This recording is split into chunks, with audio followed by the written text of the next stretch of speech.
the tray ba na omakwa fa tray di aba eno ne ade a Ghana fo peso mu hunu a wodi akosi broni di aba ye na NDC branch chairman media medwen say sedun kati aka medwen say ombo ne pa yes medwen say Mahama ka ho bibia sesia me madwuma pa ye security. I own a security, one of the biggest security company Ghana has. Na madwuma me ye no London. Na me bodyguard, na me security. I has me cleaning. Ansa na me be bouncer, be security, be bodyguard in London. Until when we talk about security, I know. Adia no, you calculate the force no. Aye den ena NDC branch aye den na de kan na koye NDC na koye NDC ni aye den ena anya obi na emom koye chairman enipa no aye den ena ho okofa blocks ena wodi gu mu wodi blocks edi gu kianum mu no ena wutui ena wodi akoko si aye tray kwa no so wodi ko bia kwa no mu afei enye da ba ku enye da mienu nansa aye nansa ana wujai ade ni si so awa bra wunim sai tray kwa so ote awe ade wunim sai aye tray kwa so a sesia no national ya ka bibia sai ya fix tray no tray aye adwuma enti ansa na ebe no obo be fa kwan no so ansa na ahwe se ayine nyina aye adwuma ansa na omo di train na ba besi so omo benya bia be 7 days to do enti wo hwemu a enipa no otetai wo mo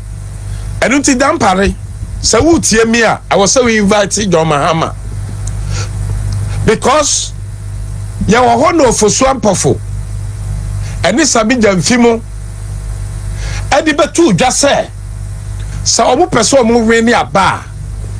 I was so omo mabasa ye esi o man mu no omo sai ne ma hwe MPP ankasa no ani empese be kasa o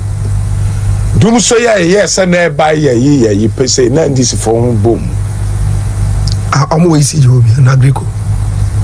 NDC foni bia na omo wo adwuma no mu a woso omo ye yi no omo ana na omo ye ne say ya omo sabotage yes ade dum so na baba no aka se ye nyina ye pe yes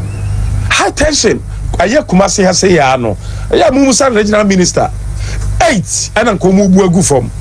na ne bu wo aye adwoso so omo kudutu ho ne manyina ana me say NDC fo hu bomu eti obi a ba bia be hunu NDC ni bia no bon suspect ba bia okobia mu ni na chi ye wo civilian arrest ye mra na wom eti ba bia wo hwe na so ye yipa report no ne enche no. So do you suspect say NDC penifo na board branch chairman ne pa NDC from penifo na board ne pa because train so na SEO aye tray kwa so no akako jaisi enye da kopɛ enye na mienu aye na miensa ana omo sheda eso so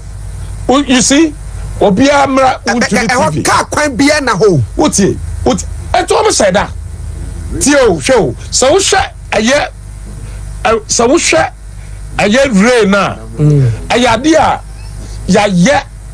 ye rain no a wotumo say brand new rain aye no a train nam so no aye brand new enti we say ya you know uti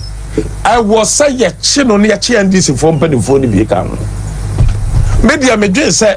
I was say ya chi Mahama because ekoya omo fa so a adenti na omatimi ayi blocks na free mu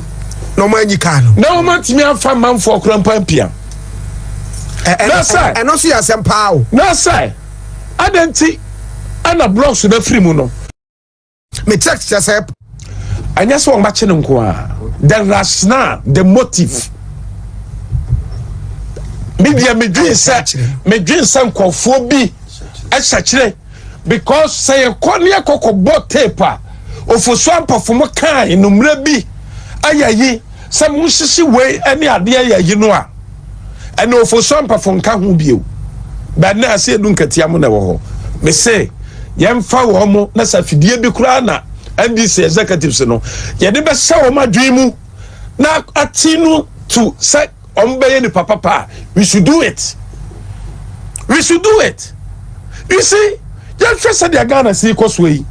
And punto impunto. Aya bane de. Awo nyanko ponti. Ghana for the MPP for munyeko mekono nyanko pon beko amaye. We will break the 8. Sure. Okay, Exodus chapter 14, chapter 13, verse 14 now. Akwa biaso no ye be breaking 8 no na nyese MPP breaking 8 that nimti o hwa na jeko for ho na ma nyina akokowokwa so wo sika so wo ni sika ade e yapa na so wo yire kwakowo na wo ni sika a wo di betua na so wo yare na wo ni sika to ka ma tu asempa na etire aduonum chichemu aduasa miensa no etire aduasa enum no wo se na me yare no wa mehwe me kom de me wa mam bibi ani de me koto afiase wa mam mesra me se brebe na yale ya mehwe frise wa nya ma wunua no wa nya ma me abradwo Mahama unya akonya na obeye president no na wa akonya Saudi free education baba wa fama wo sebo say one time premium obia utua aye national health insurance na obia atua bio na abudu be ko ni ye but wo buy no ba be say no abra wo buy no na school phone wo ho na laptop fo na ka betimi di abanso wa anye sabra na wo buy no ambulance sa na Ghana fo nyina wei na ka betimi abanso jo Mahama unya akonya no wantimi amfama drones sa ya dia ba sesia no etumi tu na obi yare a na dia duro aba ya sabre no ano na Ghana ya Ghana fo nyina dia unya akonya baba ye president but anya dia utimi ye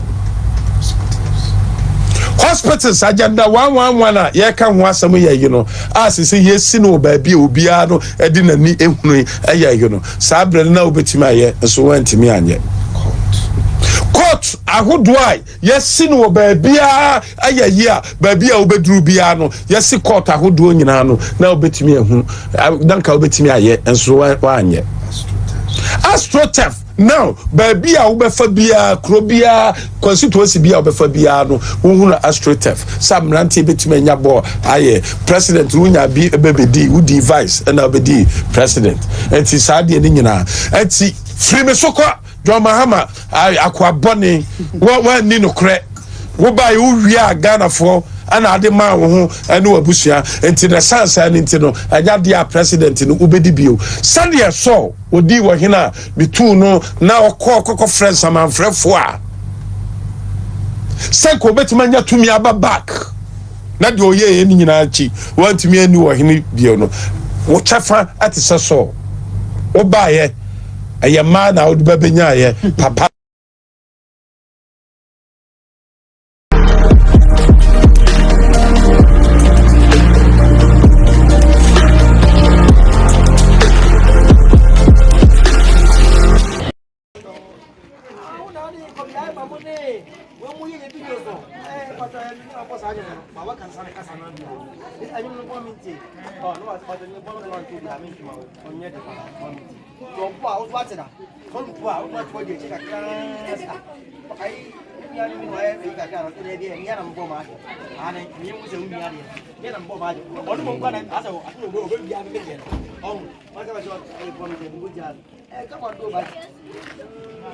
say, oh, Bawumia and the board. Hey, I'm not designing we are on our parents. That's a question. I'm not going to ask it. I'm a best. Out of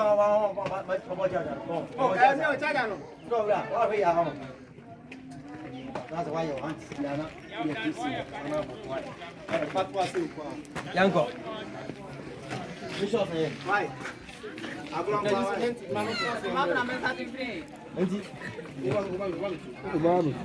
got the fun coming and come my fun when you mood left free outside the tomorrow. Do you more cause I'm young with now to pull him out. When you move or even free my back. I came with sink I cannot be any put on our way.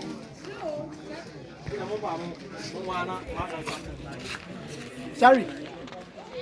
Why?